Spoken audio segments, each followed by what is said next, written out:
My story is a long one, but only one, and it's about Belgium. That's right. Belgium has joined the Netherlands and probably other countries who've been protesting against the Gaza genocide in Brussels. This is by Euronews, Evelyn Anne Marie Dom. It comes days after Belgium announced it would impose sanctions against Israel and recognize Palestine at the UN General Assembly later this month. Protest organizers say that this is a result of public pressure and urge demonstrators to keep taking to the streets. Tens of thousands of demonstrators wearing red gathered in Brussels on Sunday, which I believe was the 7th of September, to protest against the Israeli government and to draw a symbolic red line against its war in Gaza. Protesters are also calling on EU member states to take a tougher stance and impose firm sanctions against Israel. Local police estimated around 70,000 demonstrators took part in the second edition of Brussels' Red Line for Gaza March, but protest organizers estimate 110,000 people took the march across the Belgian capital, which was 3.5 kilometers long. As in, there was just lines of people for 3.5 kilometers. More than 200 human rights groups, aid agencies, including Oxfam, Doctors Without Borders, Amnesty International, Greenpeace, and Save the Children, and more participated on drawing the red line, which as in drawing the red line to not continue killing children in Gaza. The protest comes days after Belgium announced it would join the United Kingdom and France in recognizing a Palestinian state at the United Nations General Assembly later this month and would impose sanctions against Israel under certain conditions. What about just completely? I'm tired of this. Under certain conditions, just do it. Completely. Also, the reason this is important is because as soon as you recognize the Palestinians, you can recognize they're doing a genocide in Palestine, and then you can say, hey, we're not going to let you do a genocide. That's why it's important that they recognize Palestine as a place. The compromise that the government reached would never have been there if we would not have the previous march and launch Oxfam's Speak Up for Palestine campaign, now with 100,000 signatures. Adrian van der Heide, team leader of education at Oxfam Belgium, told Euronews, emphasizing the importance of maintaining public pressure on EU politicians. Yes, keep pressuring them, because European politicians will fold to your pressure, okay? They really want to be liked. Unlike some politicians who don't care if you like them because they're fascist.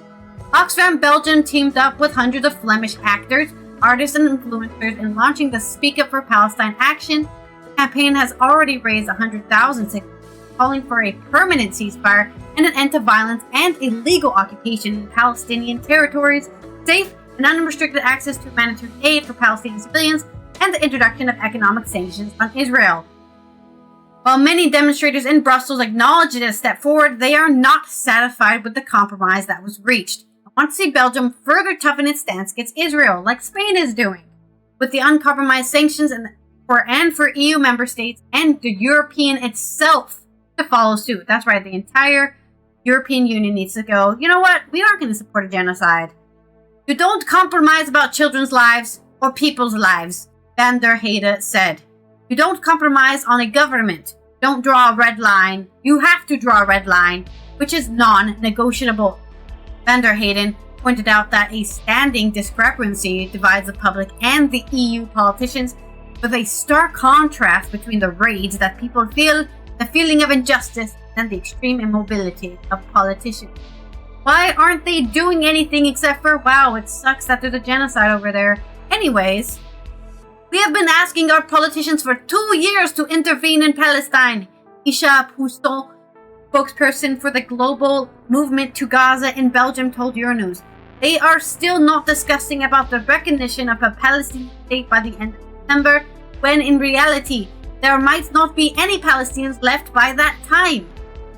The global movement to Gaza is a grassroots coalition consisting of 44 countries that are dedicated to ending the blockade of Gaza. Last week, 20 ships with more than 300 crew members as part of the global Sumud flotilla departed from the port of Barcelona in an effort to establish a humanitarian corridor. Ships from other countries including Tunisia, and Italy will join efforts to break the siege. Earlier this week, a convoy from Italy's Genoa joined the flotilla. After several delays, the Gaza-bound ships are now expected to set sail this Wednesday from Tunisia. Tunisia. I can't say that word, but Tunisia. Thank you. My mouth just refuses to say the word. In recent weeks, numerous pro-Palestine demonstrations took place across the continent, including Ireland, Italy, Germany, and the United Kingdom and Spain. The rise in European solidarity comes in response to Israel's expanded offensive in Gaza, which had drawn international condemnation and the catastrophic humanitarian conditions of the trip. Reminder, there's also been more news about how they only let people have like a cup of water a day. And most doctors recommend you drink a liter of water a day, and they're letting people only have a cup of water a day. That's not enough to live.